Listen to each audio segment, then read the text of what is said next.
Hi, my name is Nathan. You're watching Nice at Dice, and this is my month in gaming, where I look back on the last month and sort of the highlights of my experiences in tabletop gaming over the course of that month.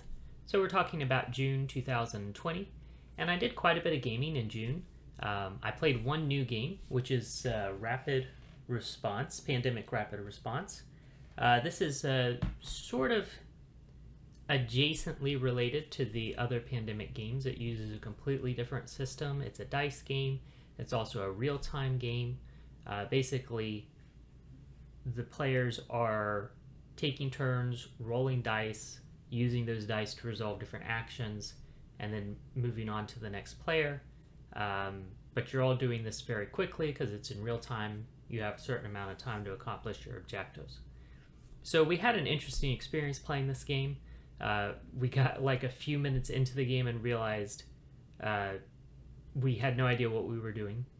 So we stopped, we went back, we played it again but without the timer, and just took our time stepping through all the motions of playing the game, which was a good move, I think, because it helped us really learn the actual mechanisms of the game.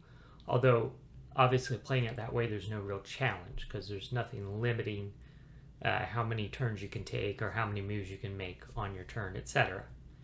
So then after we played it once that way, we went back and we played it again, but we said what we'll do is every time we go around the table, we'll remove a time token, which is part of the mechanisms of timing the game. So basically, we made it so that we had to complete the game in a certain number of rounds instead of a certain time limit. So that puts a little bit of pressure on, but still it was not a real-time game. So we could take our time and figure out what we were going to do and how to do everything, but we still had to think about acting in the most efficient way possible. And then after that, we decided to just give ourselves a flat 20 minutes to play the game. And so we played it that way. So now we were doing it real time, but not using the actual rules that they come in the game for how they manage the timed aspect of it. We just gave ourselves a flat 20 minutes, and that was a lot of fun. At that point, like, we were very familiar with the basic mechanisms of the game, so we were able to play quickly. We were able to finish the game with like 4 or 5 minutes to spare.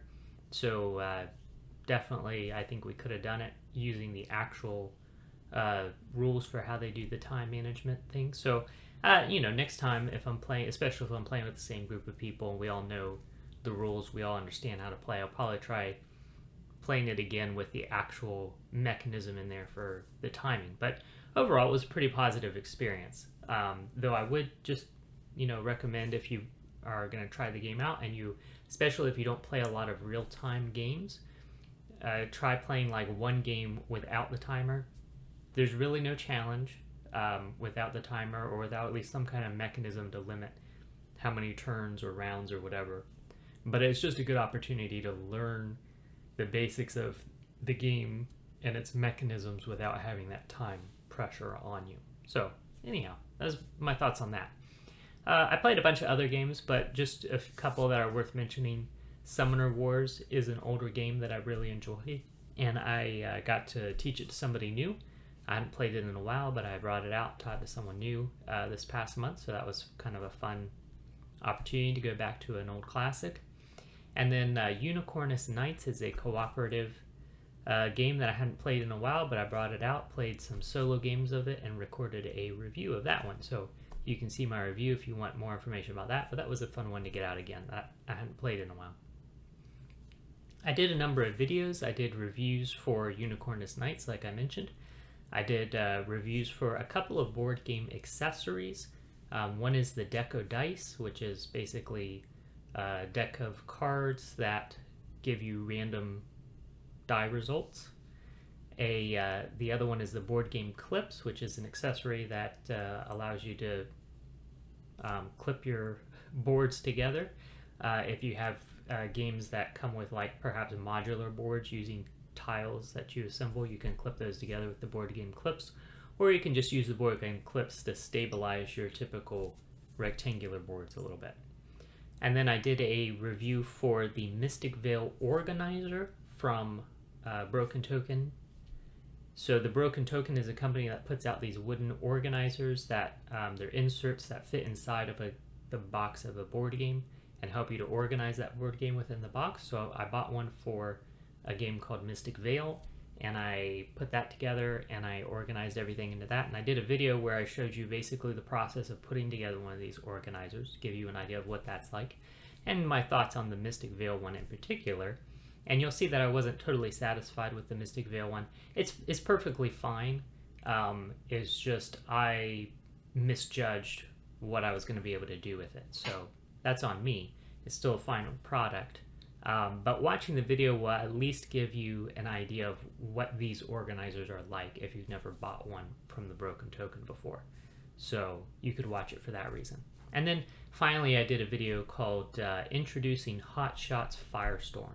Hotshots is a cooperative board game about fighting wildfires, and it's one I really enjoy. It never got an expansion. I think it's a good game. It's probably not going to get an official expansion, but the people who really enjoy it seem to agree that it could definitely use an expansion. The game itself is fine, but there's just a lot of room to add new and interesting things to it. So I made a fan-made expansion, borrowing some ideas from the forums on BoardGameGeek.com discussing the game.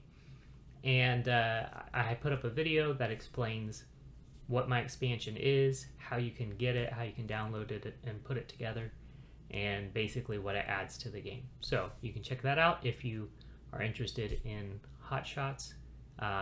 If you have the game and you would like to see what an expansion for it might look like, you can check that out as well. Anyhow, that was my month in gaming for June 2020. Thank you so much for watching.